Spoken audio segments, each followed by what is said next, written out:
তাহলে আজকে present indefinite টেন্সের উপর আমি কয়েকটি সেন্টেন্স তোমাদের জিজ্ঞাসা করব, তোমরা এই সেন্টেন্সগুলো ইংরেজিতে বলার চেষ্টা করবে। তারা আসে, দে কাম।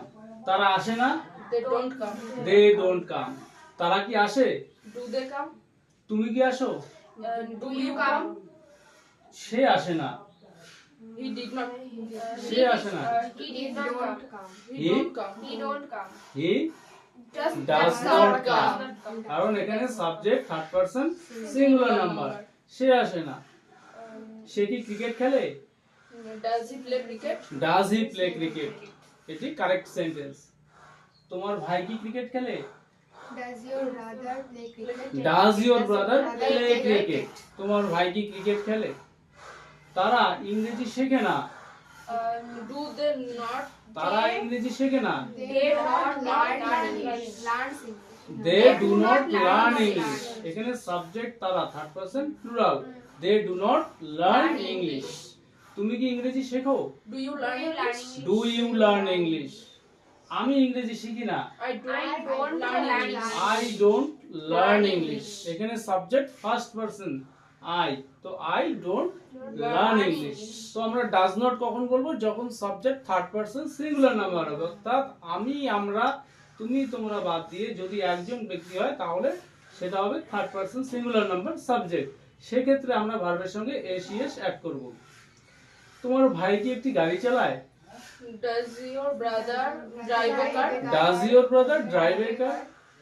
আমার মা রান্না করেন না, My mother don't my mother does not cook. Does not cook বলতে হবে, অর্থাৎ ভার্বের মেইন ফর্মটা এখানে আনতে হবে। My mother third person singular number, তো my mother does not cook. তুমি কি রান্না করো, do you cook? Do you cook. তুমি কি রান্না করো। সে সকালে হাঁটে না,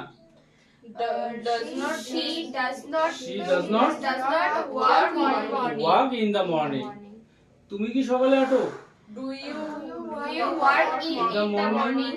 তারা কি সকালে হাঁটে, does they do they walk in in the morning। do they walk in the morning। তারা কি সকালে হাঁটে। তাহলে এই রকম আমরা প্রতিদিন যে সমস্ত অ্যাক্টিভিটিস গুলো করে থাকি, যে সমস্ত কথাবার্তা গুলো বলে থাকি, এই জাতীয় সিম্পল সেন্টেন্স গুলো দিয়েই তোমাদের সেন্টেন্স গুলো ইংরেজিতে বলা অভ্যাস করতে হবে। তো আরো কয়েকটি সেন্টেন্স তোমাদের জিজ্ঞাসা করছি। তিনি আমাদের ইংরেজি পড়ান, he learn he teaches us English। তিনি পড়ান, অর্থাৎ এখানে সাবজেক্ট তিনি, তো হি টিচেস বলতে হবে। সাবজেক্ট এখানে থার্ড পারসন সিঙ্গুলার নাম্বার, তিনি আমাদের ইংরেজি পড়ান। এবার যদি বলি তিনি আমাদের ইংরেজি পড়ান না, সেক্ষেত্রে he does not teach।